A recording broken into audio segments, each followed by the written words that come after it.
بسم الله الرحمن الرحيم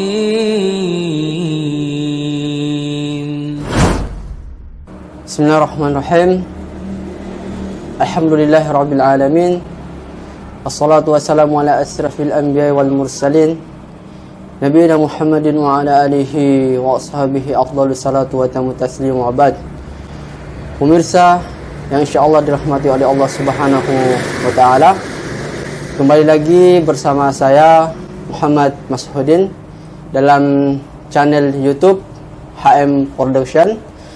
Dalam kesempatan kali ini kita memasuki program kajian Islam dan tanya jawab keislaman. Insyaallah pada kesempatan hari ini kita akan ditemani oleh narasumber kita, salah seorang Ustadz Abu Kaisa.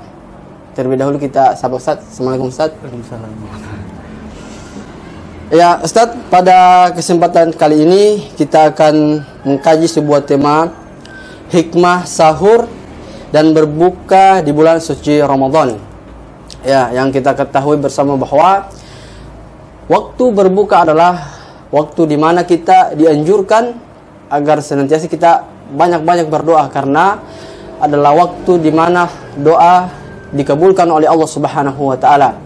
Mungkin pemirsa juga sudah penasaran kira-kira apa kemudian hikmah di balik sahur dan berbuka yang insyaallah akan dibawakan oleh al-ustadz kita. Maka kami langsung persilakan kepada al-ustadz kita, falyatafadhal mashkuran wal ma'juran.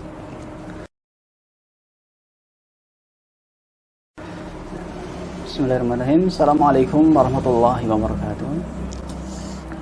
Alhamdulillah hamdan katsiran thayyiban barakan fihi kama yuhibbu rabbuna wa yardah. Asyhadu an la ilaha illallah wahdahu la syarikalah wa asyhadu anna Muhammadan abduhu wa rasuluh. Allahumma shalli wa sallim wa barik ala nabiyyina Muhammadin wa ala alihi wa ashabihi ajma'in, amma ba'd. Pemirsa yang dimakan oleh Allah Subhanahu wa taala, tentunya Allah Subhanahu wa taala mensyariatkan salah satu daripada rukun Islam yang namanya puasa di bulan Ramadan. Ini terdapat banyak sekali hikmah, ya. Di antara hikmah yang bisa kita petik daripada puasa di bulan Ramadan tentunya adalah yang disebutkan oleh Nabi kita Muhammad SAW, bahwa salah satu hikmahnya adalah agar kita menyelisihi kebiasaan orang-orang Yahudi, di mana di masa dahulu ketika Allah Subhanahu wa taala turunkan ayat, yaitu surat Al-Baqarah ayat yang ke-183, Allah Subhanahu wa taala berfirman, ya ayyuhalladzina amanu kutiba alaikumus shiyam kama kutiba alal ladzina min qablikum la'allakum tattaqun. Wahai orang-orang yang beriman, diwajibkan atas kalian berpuasa sebagaimana diwajibkan atas orang-orang sebelum kalian agar kalian bertakwa. Ketika ayat ini turun, ya, sebetulnya kaum muslimin diberikan syariat untuk berpuasa sebagaimana syariat umat sebelum kaum muslimin, yaitu kaum Yahudi dan Nasrani. Dan salah satu kebiasaan orang Yahudi itu ketika mereka berpuasa, salah satu kebiasaan puasa mereka ini yaitu apa? Ketika mereka puasa, ya, puasa ini dilarang untuk makan, dilarang untuk minum, kemudian juga dilarang untuk berhubungan badan dengan pasangan, yaitu kapan? Setelah bangun tidur. Setelah bangun tidur sampai kapan lagi? Sampai keesokan harinya lagi. Nah, ini kaum muslimin disuruh meniru puasanya ahli kitab ini awalnya. Ya. Lalu ayat ini hukum ini dimansukh, dihapus, sehingga turunlah syariat yang baru. Syariat yang baru apa? Yaitu untuk membedakan puasa kaum muslimin dengan ahli kitab, maka disyariatkannya sahur. Ya, disyariatkan sahur. Nah, cerita lengkap ini bisa dijumpai dalam tafsir Ibnu Katsir, tafsir Al-Quran Al-Azim oleh Al-Imam Abul Fida Ibnu Katsir rahimahullah ta'ala, yang meninggal pada tahun 773 Hijriah. ya. Dan juga bisa dilihat dalam kitab tafsir Ad-Durrul Mansur yang ditulis oleh Imam As-Suyuti rahimahullah taala. Kedua ulama ini termasuk ulama besar mazhab Syafi'i yang mereka berdua menceritakan bagaimana orang-orang Yahudi terdahulu melaksanakan puasa. Lalu setelah itu Rasulullah SAW ya menganjurkan dan menyunahkan kepada kaum muslimin untuk melakukan sahur sebagai pembeda antara puasanya kaum muslimin dengan ahli kitab, sehingga tidak sama antara puasa kaum muslimin dengan puasa ahli kitab. Sehingga Rasulullah SAW bersabda, ya, faslu siyamina wa siyami ahli kitab aklatus sahur. Pembeda antara puasa kami, ya, puasa kita kaum muslimin dan puasanya ahli kitab adalah makan sahur. Ini salah satu hikmah yang besar, ya, yaitu menyelisihi ahli kitab. Mereka tergolong orang-orang kafir yang tidak mau beriman kepada Allah Subhanahu wa taala dan Rasulnya ketika Allah Subhanahu wa taala mengutus Nabi kita Muhammad SAW sebagai penutup para risalah para nabi dan Rasul. Ini hikmah yang pertama, untuk menyelisihi ahli kitab. Ya.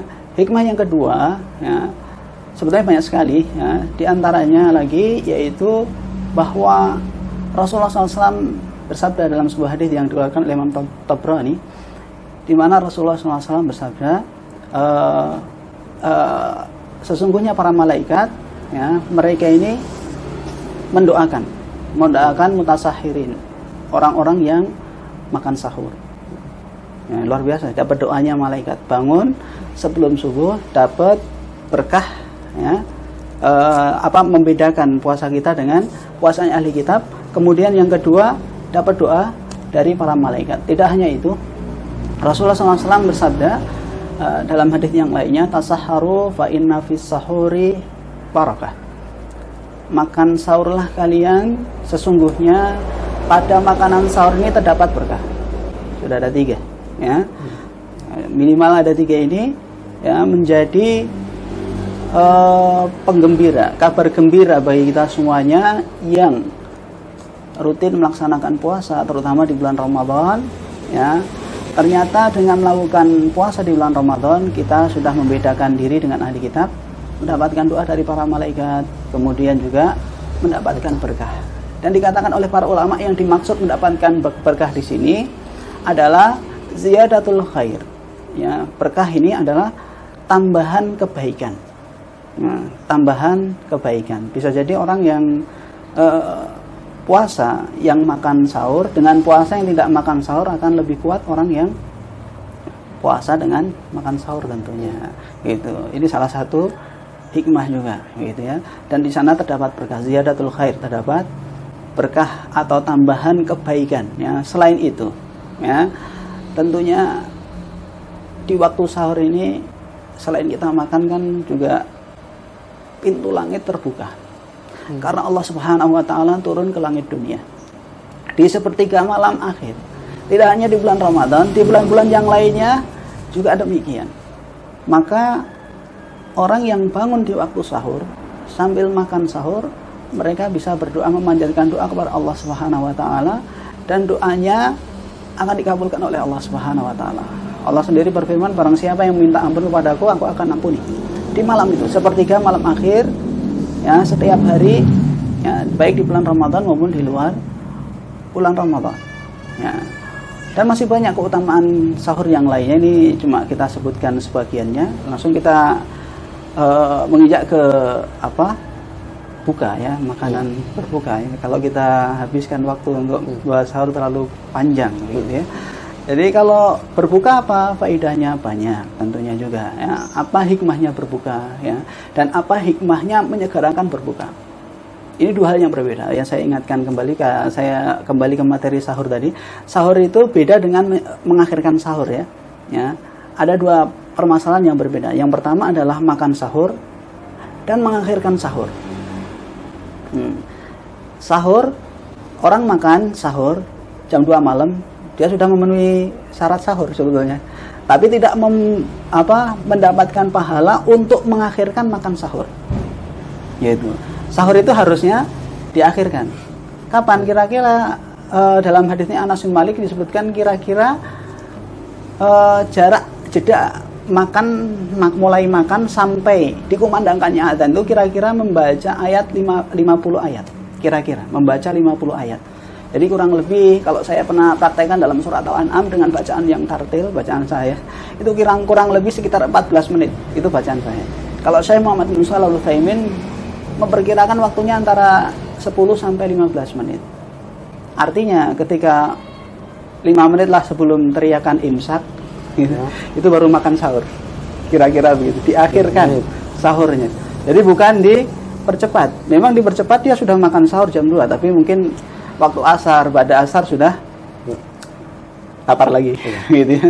Tapi kalau diakhirkan sahurnya, dia insya Allah akan bisa tahan dan bertahan sampai waktu maghrib insya Allah. Ini dua permasalahan yang berbeda. Begitu pula ketika berbuka, kalau sahur sunnahnya adalah diakhirkan, kalau berbuka itu sunnahnya adalah dipercepat atau disegerakan maksud saya, ya, disegerakan. Disegerakan ini maksudnya kalau sudah masuk waktu maghrib, walaupun masjid di tempat atau daerah wilayah kita ini belum dikumandangkan adzan, padahal sudah masuk waktu maghrib, maka segera berbuka, tidak apa-apa. Nggak usah nunggu adzan masjid di dekat rumah kita. Padahal di sana sudah terdengar azan di mana-mana. Di masjid dekat rumah kita mungkin masih muadzinnya masih makan atau minum misalnya. Nah, jadi kita langsung segerakan. Ya. Rasulullah SAW mengingatkan kita semuanya. Beliau bersabda, la yazalun nas bi khair, ya, ma'ajalul fitrah. Senantiasa manusia ini berada dalam kebaikan. Atau umatnya Nabi Muhammad SAW ini senantiasa berada dalam kebaikan. Kapan? Ma'ajalul fitrah. Selagi mereka itu menyegerakan berbuka. Menyegerakan berbuka artinya kalau sudah masuk waktu berbuka. Kalau belum masuk waktu berbuka ya tidak boleh. Berbuka jam 6, diajukan 15 menit ya tidak boleh. Ya. Tapi kalau sudah masuk waktu berbuka, maka segerakan untuk berbuka. Ya. Ini banyak sekali hikmahnya, gitu kan. Tapi hikmahnya ini tidak hanya terkandung dalam hadis Nabi SAW, tapi menurut penelitian atibba, ya, para dokter, mereka ini meneliti bahwa ketika seorang itu puasa, maka maidah itu apa? Lambungnya ini kosong, ya, lambungnya itu kosong dari makanan. Nah, sehingga makanan yang terbaik yang masuk ke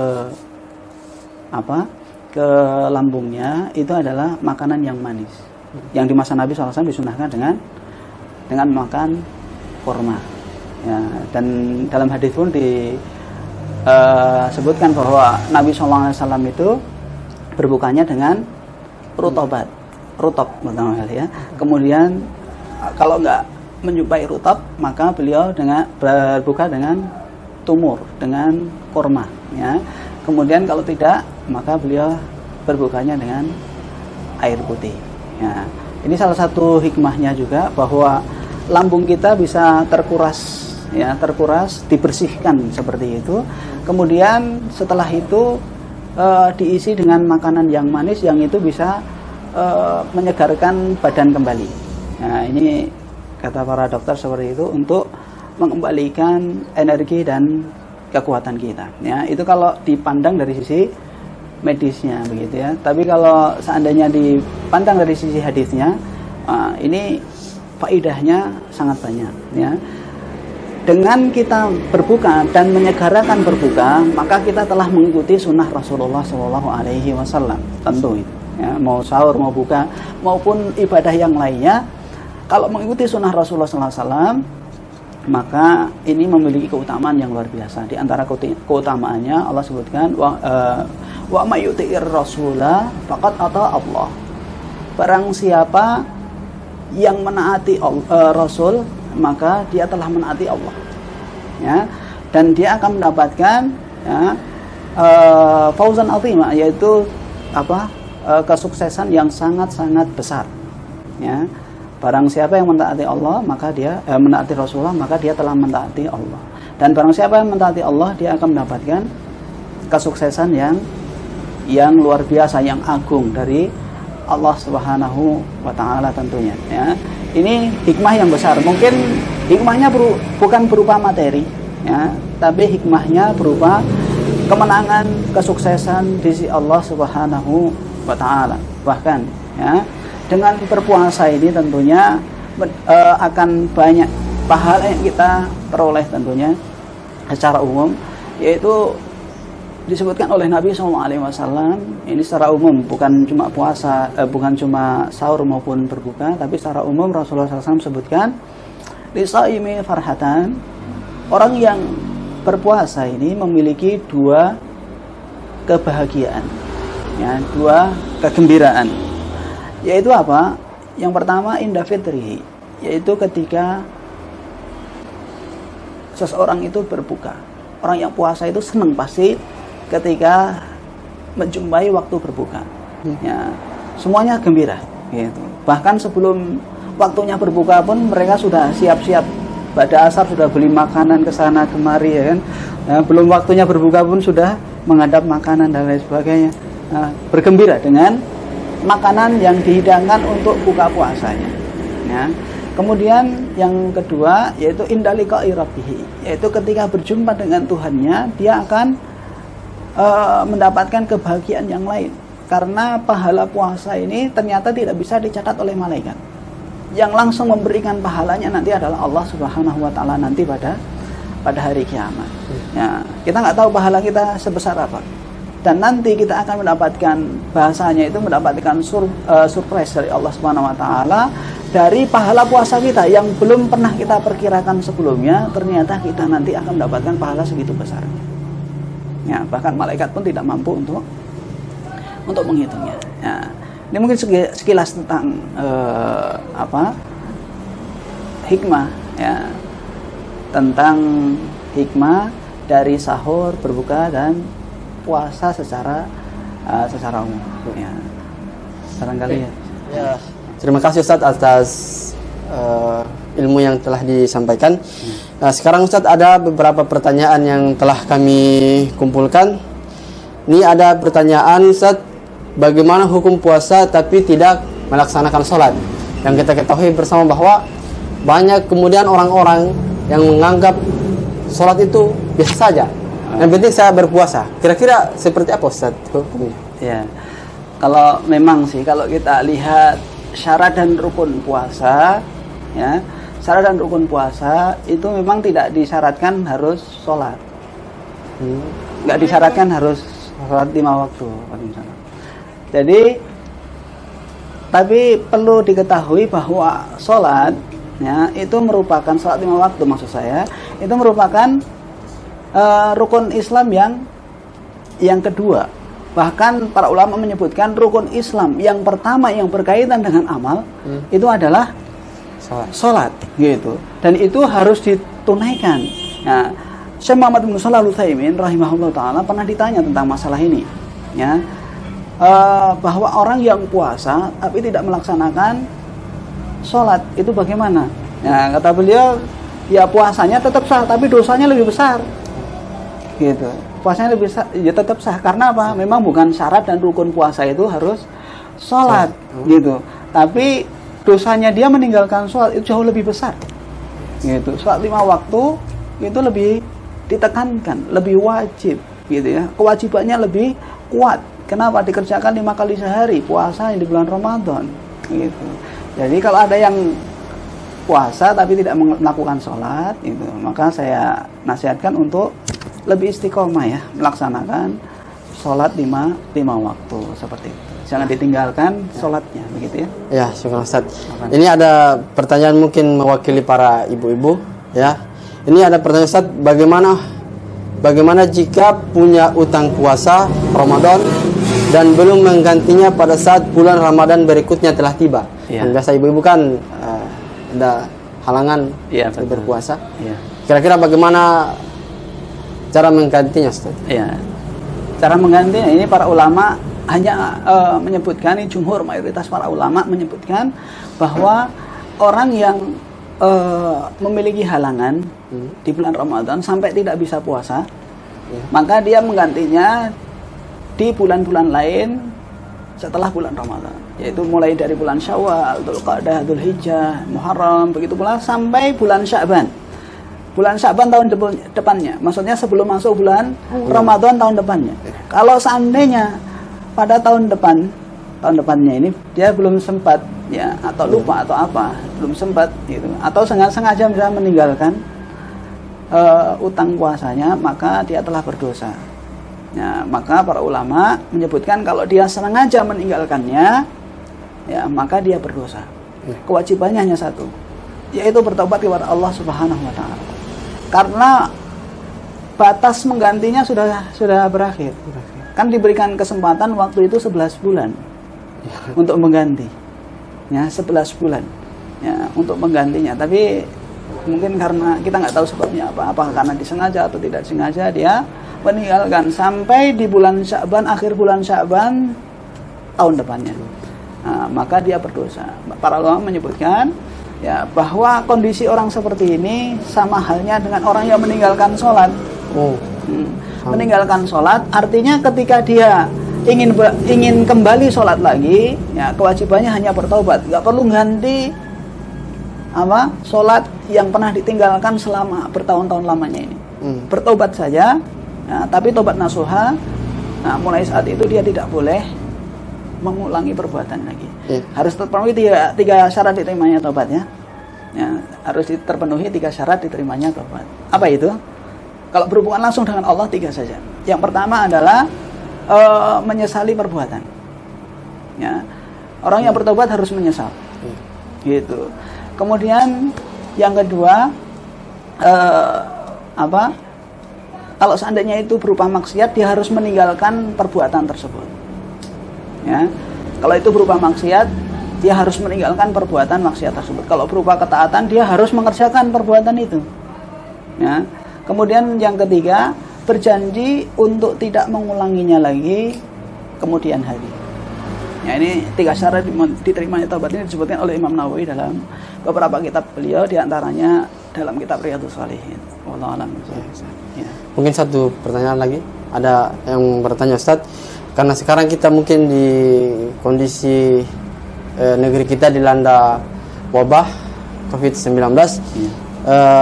Ini ada pertanyaan, sahkah puasa tanpa sholat tarawih, dan bolehkah berniat puasa sekaligus diet, Ustaz?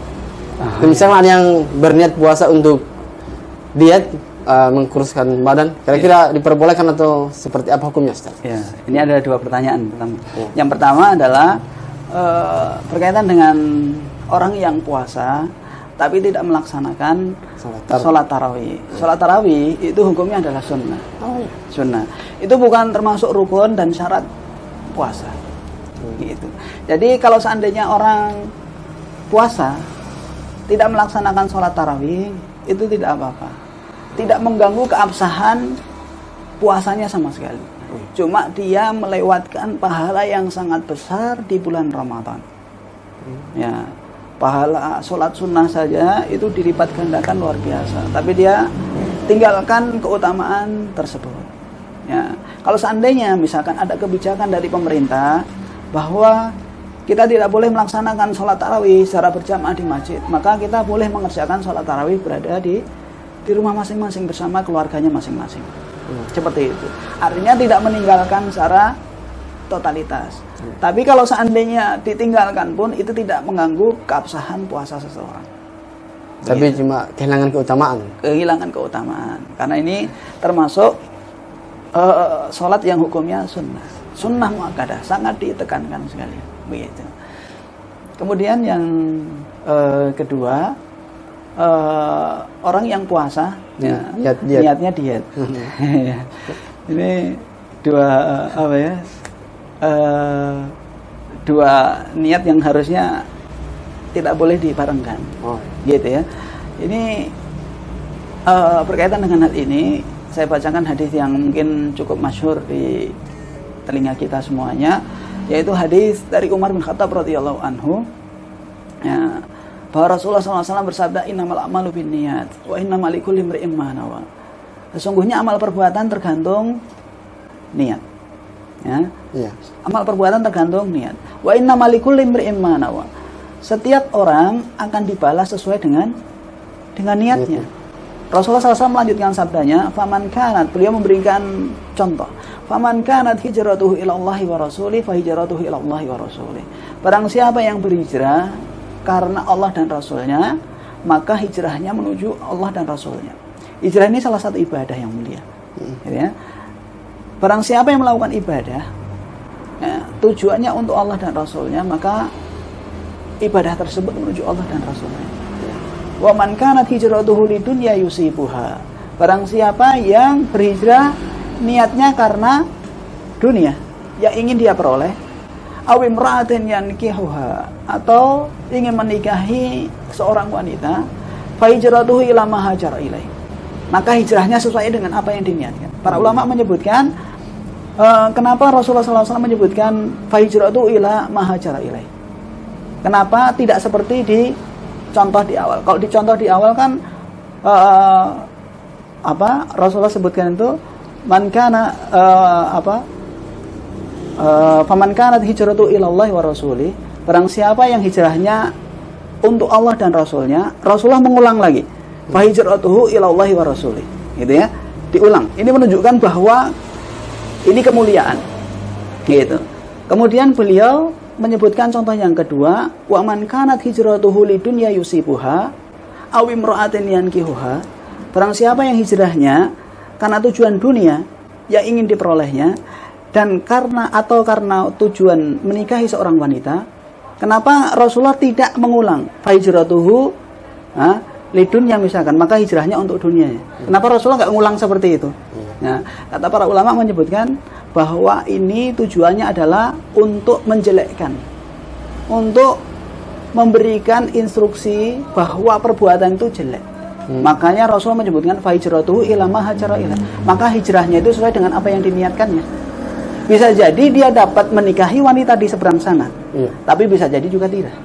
Bisa jadi niatnya berhasil, bisa jadi juga tidak, karena tujuannya kan dunia. Begitu ya. Bisa jadi dia mendapatkan dunia yang hendak diperolehnya, tapi yang pasti pahala nggak dapat. Oh, begitu ya.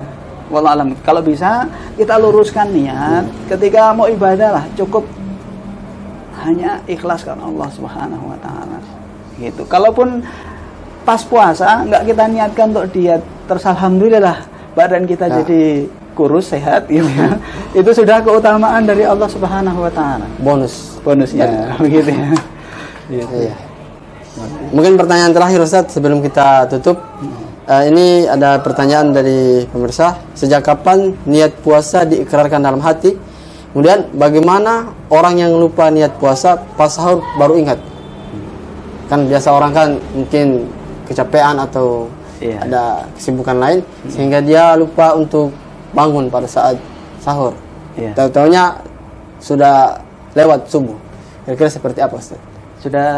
Sudah sahur tapi sudah makan sahur? Belum. Mungkin ada dua kondisi. Mungkin ada yang telah sahur, ada mungkin yang sebelumnya belum sahur. Oh iya, siap. Nanti saya ya.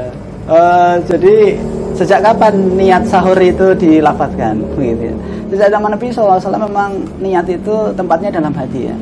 Nah, saya sebutkan perkataan Imam Nawawi rahimahullah ta'ala dalam Sahih Muslim. Jadi beliau ketika mengomentari hadis niat yang kita bacakan tadi, hadisnya Umar bin Khattab dalam Sahih Bukhari dan Muslim ini kan hadisnya sahih. Ketika mengomentari hadis ini, Imam Nawawi menyebutkan an-niyah mahalluhal qalbu. Niat itu tempatnya di dalam hati. Ya. Niat itu berada tempatnya di dalam hati, bukan dalam lisan, bukan talafut, bukan dilafadzkan di lisan. Gitu. Ini Imam Nawawi yang mengatakan. Imam Muhyiddin Abu Zakaria Yahya Ibn Syaraf An-Nawawi Asy-Syafi'i rahimahullah ta'ala, seorang ulama besar mazhab Syafi'i yang meninggal pada tahun 676 Hijriah. Ini luar biasa. Ya, kalau kita ingin belajar mazhab Syafi'i, hendaknya kita ikuti pendapat-pendapat dari ulama mazhab Syafi'i seperti ini. Ya. Dan perlu kita ketahui bahwa ibadah gitu ya. Ibadah itu hukum asalnya adalah tauqifiyah. Ibadah itu tauqifiyah. Apa itu tauqifiyah? Tauqifiyah itu berhenti pada dalil.